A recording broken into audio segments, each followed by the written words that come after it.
Ya estamos de regreso. Cuidados paliativos. Para no morir antes de morir.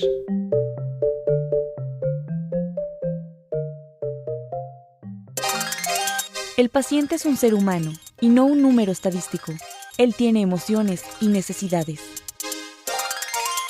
Regresamos en la serie de cuidados paliativos con el tema de la resiliencia, con la doctora Lidia Pérez López. Ella es filósofa y psicóloga. Estamos hablando de esta fortaleza, de la resiliencia, y estábamos platicando de si se nace o se hace. Y hablábamos de que, bueno, si hay un factor un poco de grupo y otro de posibilidad de ejercitarla, de prepararte, de fortalecerte en esto para lograr ser resiliente. Sí, efectivamente, es una fortaleza y es una capacidad que tenemos los seres humanos. Los animales son muy resilientes, podemos aprender mucho de ellos. Normalmente una mascota, los que tengan mascota lo sabrán, se adaptan con mucha facilidad. Si hay un cambio de horario de comida o si se encuentran con un determinado obstáculo, normalmente son muy resilientes. En este momento me acuerdo de un perrito que verdaderamente me dio unas lecciones de vida verdaderamente extraordinarias. Lo habían dañado en una guardería canina que se había quedado ahí. Y todavía no se sabe cómo fue que lo hirieron de manera muy fuerte. Y es un perrito que estuvo haciendo ejercicios para recuperar su movilidad durante más de 4 meses. Y tuvo tal capacidad, a pesar de su dolor y tuvo tal capacidad que aunque todos los veterinarios decían que el perrito no iba a volver a caminar, el perrito no solamente volvió a caminar, sino que volvió a saltar, a reír, a jugar. Entonces, para mí fue una lección muy importante porque uno piensa que quizás como humanos sabemos mucho más, pero toda la naturaleza nos enseña. Y una de las cosas que es evidente es que, claro, hay una estructura personal, una fortaleza, llámese física y psíquica, pero nosotros podemos ampliarla muchísimo, muchísimo. ¿Cómo sería este aprendizaje? Porque a mí me da la impresión de que en la medida que pasamos crisis y las vamos sobrellevando, vamos aprendiendo de ellas, vamos adquiriendo esa fortaleza. Pero, ¿cómo hacemos para irnos preparando a pesar de no haber tenido esa experiencia? Yo, desde luego, pienso que este es un aprendizaje que venimos haciendo los seres humanos desde hace miles de años y explica enseñanzas tan importantes como la de Siddhartha Gautama, el último de los Budas vivientes, que explicaba que una conciencia que los seres humanos tenemos que tener es que por buenos, por listos y por millonarios que seamos, todos tenemos que enfrentar la vejez, la muerte y la enfermedad. Entonces, uno de los elementos que nos ayuda a ser más resilientes es aprender a ver el mundo tal como es, no tal como quisiéramos que fuera. El mundo tal como es. Con los pies en la tierra, es decir, las cosas son así, uno, pase lo que pase, te hagas cirugías, tomes todas las vitaminas, pues las arrugas van a salir, los órganos van a irse descomponiendo y vas a enfermarte y vas a envejecer y a morir. Sí, detrás del tema de la resiliencia hay un tema que quizás abordemos en alguna otra oportunidad, que es la capacidad de vencer el miedo a la muerte. Porque vencer el miedo a la muerte tiene que ver con vencer no la muerte definitiva, sino entender que existen pérdidas inevitables. Te ayuda justamente a aceptar eso de manera natural. Hay filósofos como Epicuro, por ejemplo, que dedicó toda su vida a explicar la importancia de vivir con felicidad, entendiendo las pérdidas, entendiendo las dificultades, ¿no? Hay filósofos como los estoicos, en este caso recuerdo tanto a Séneca como en su texto sobre la brevedad de la vida. En fin, puedo pensar en muchos que como nosotros se hicieron estas preguntas que no son nuevas, porque algo que nos cuesta muchísimo es entender que las cosas no son como nosotros las deseamos, sobre todo si no nos responsabilizamos de generarlas, ¿no? Claro. En fin, entonces la resiliencia parte, yo diría que un elemento fundamental para ser más resiliente es tener ideas nutridoras para el alma, tener pensamientos creativos. Es decir, cuando hay un problema,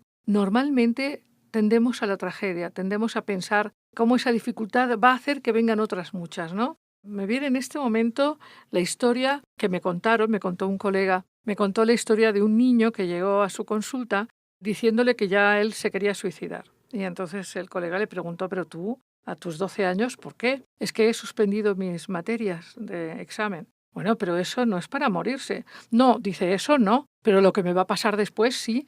Si yo no aprendo, no voy a tener una carrera. Si no tengo una carrera, no voy a tener una novia. Si no tengo una novia, no voy a ser feliz. Y todo va a ser muy aburrido, muy triste. Ya no quiero nada. Pues sí, así es. Claro, entonces tener la capacidad de ver las cosas, digamos, de manera más equilibrada, entender que el hecho de que haya habido una dificultad no significa que esto va a ser tremendista, que va a ser una hecatombe. O sea, aún que lo que se pierda es algo muy, muy importante, ¿no? Pienso en este momento un alumno que en su arte adolescente decidió manejar una moto y tuvo un accidente y ahora mismo está en la tesitura de si le cortan o no la pierna.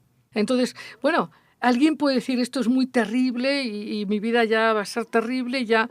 Sin embargo, hay que ver las cosas en una dimensión en la que uno puede encontrar soluciones creativas para que la vida sea feliz, sea amorosamente interesante, sea creativa, sea feliz, insisto, ¿no? Ahora, esto se desarrolla la posición de frente a un problema ver la solución. No significa conformarse con el problema o habituarse a problemas, porque no se trata de ser adictos al dolor o al sufrimiento o al conflicto. Digamos que la posición es siempre buscar lo que nosotros estamos queriendo lograr en todos los campos. Pero si hay una dificultad, hay un impedimento, es entrenar la mente para ver qué soluciones tengo al alcance. Porque, por ejemplo, una de las cosas que no sabemos, y es una falta enorme de resiliencia, es aceptarnos vulnerables, aceptarnos necesitados. No sabemos pedir ayuda. Y un problema, por ejemplo, de un enfermo terminal, para redondear el tema con el que empezamos, ayudar a un enfermo terminal con energía de varios es muchísimo más fácil que si se tiene que hacer cargo o se quiere o se obliga o se martiriza a alguien a hacerse cargo solo. A una sola persona. Claro, Ajá. porque en las familias en general, en México padecemos de un tema que se llama culpa simbiótica, Ajá. en donde, pues uno no puede estar feliz si el otro está mal, en fin, pero es un tema muy largo, no lo vamos a meter, pero el asunto es que siempre aparece el mártir. El hijo que quiere ser más y mejor, más santo, más puro, más generoso, y lo demuestra sacrificándose, cuando en realidad no necesariamente eso explica que es más o mejor.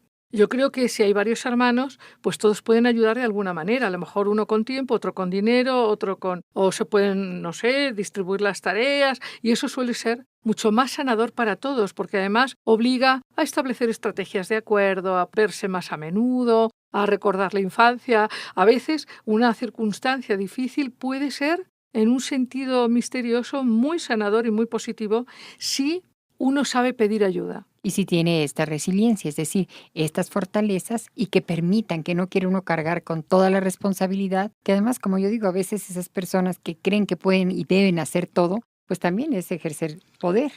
Entonces hay que dividirlo, hay que compartirlo, y la pérdida de un ser querido es muy doloroso, pero no se acaba la vida. Entonces hay que vivir con eso. Hay que entender que la vida está hecha de muerte. Pues la muerte es parte de la vida, no queda de otra, es decir, aunque no queramos pensar en él. Y una fortaleza en resiliencia, o sea, digamos, una de las características de la fortaleza resiliente es comprender esto y saber pedir ayuda. O sea, una fortaleza es pensar bien, nutrirse de una buena visión del mundo, si se puede, de los viejos sabios, mejor, pero, digamos, pensar creativamente, pensar bien, tener sentimientos positivos, sentimientos que permitan ligarse a la vida y a los otros, es decir, no separarse, no retraerse, no castigarse, no pensar que el destino ya está marcado, sino aprender a pedir apoyos y aprender a verlos, porque hay muchos apoyos, sean de familiares o no.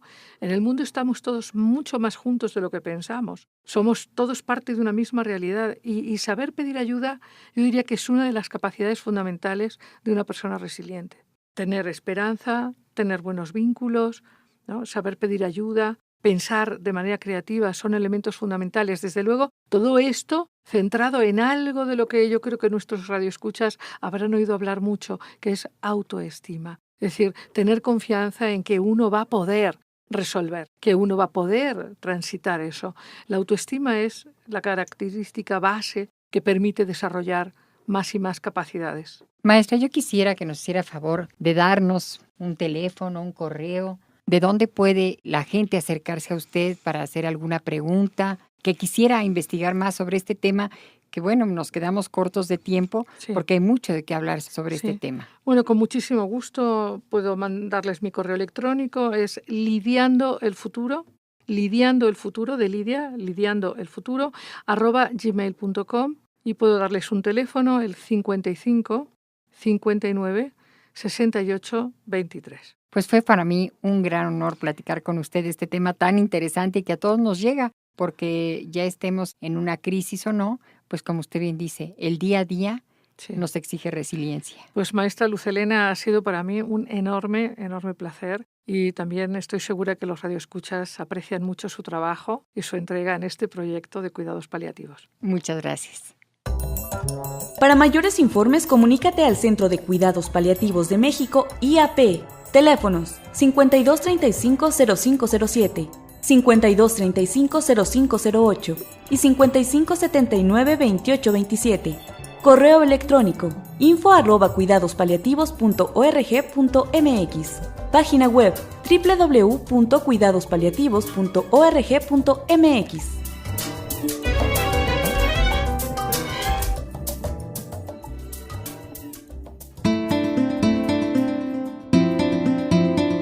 El Instituto Mexicano de la Radio presentó Cuidados paliativos, cuidados paliativos. Vivir con calidad para no morir antes de morir.